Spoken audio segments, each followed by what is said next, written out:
question of the day. When safety administrators put up stats and then they create laws out of those stats, those are automatically the word. Those are the stats. Those are the statistics. And anytime there is a statistic, it's facts according to the FMCSA, right? Well, apparently the FMCSA's own lead honcho don't think that the stats count. Because why?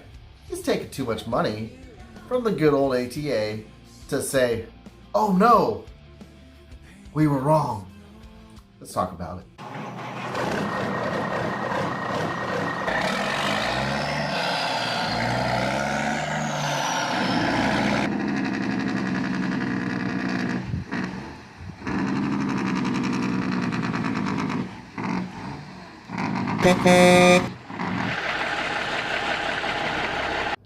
So, the acting administrator of the Federal Motor Carrier Safety Administration is flatly denying assertions that the electronic logging devices mandate is to blame for the recent alarming increase in commercial motor vehicles.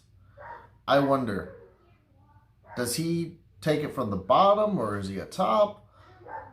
I don't know. We all know the FMCSA hosted their annual meeting with all the, the OIDA and all these safety alliances and the League of Doom. The Trucking Alliance and all these people, and they talked about certain issues going on. And one of the things that was brought up was the ELD. Now, I had managed to find the rest of the videos and I didn't get to watch them, but luckily Transportation Nation made it easy for me, and they posted about this. They go on to say the FMCSA hosted its virtual truck safety summit on Wednesday, which featured more than 24 panelists and speakers from a cross-section of the industry, including trucking companies and association executives, drivers, law enforcement officials, and safety advocates. So the agency said the summit was conducted in response to an alarming data released last fall by the National Highway Traffic Safety Administration, and showing trucker crash deaths rose up to a 30-year high in 2018, and it's going to go higher in 2019. But those are the stats, right? Those are the stats. Those are the facts. This is what's happening. This is, because anytime it's the stats about truckers going against truck drivers, they enforce laws against us. But God forbid there's a stat going against the FMCSA. All of a sudden it means nothing.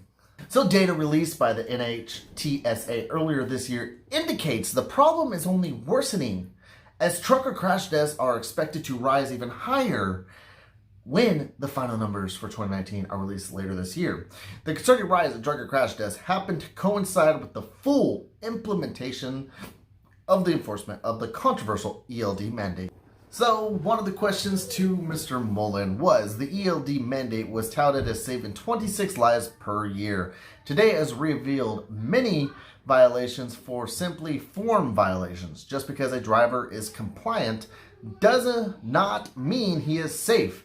When is someone going to admit that the ELD mandate was not necessary? So of course, Mr. Mullen responded and asserted the mandate has actually been an effective safety tool.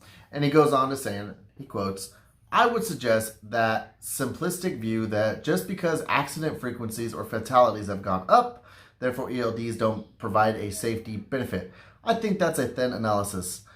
There's all types of contributing factors to accidents, the acting administrator stated. Oh man.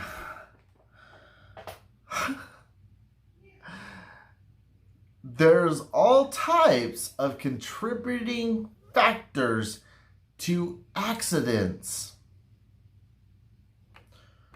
I'm not even going to touch that one. Let's get into the fun of this. You notice how they recognize that the contributing factors to an accident is not the hours of service, is not the ELD mandate. Contributing factors, there's too many.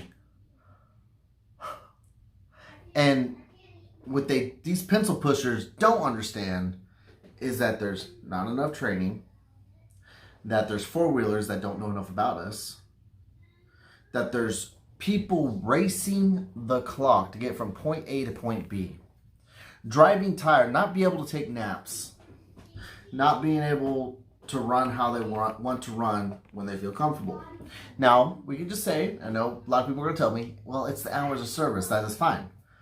But look how long it takes them to fix any sort of hours of service laws.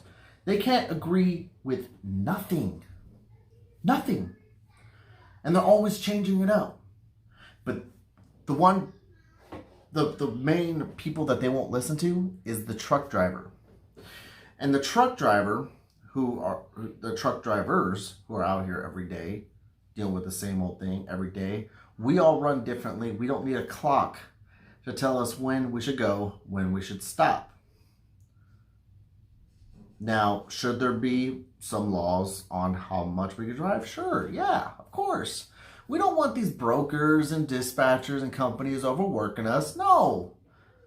But there's so many valuable solutions out there that have been given to the FMCSA, these ideas, and they just shoot it down. And then they change it up, and they wonder why we have a problem. So anyway, guys, they know. They know the ELD mandate was a bad mistake, but they put too much money and too much time into it. And I'm happy to say I told you so. Just like everybody else that was against the ELD mandate. We knew this would happen. We knew that the wrecks would rise, and they did. I have stated 1,000,000 times, get the pencil pushers out. Put the actual drivers in. Get people that actually have experience and hold a CDL to get laws done and get things passed. The ELD was supposed to was supposed to be more safer. But I tell you what, they haven't been. They haven't.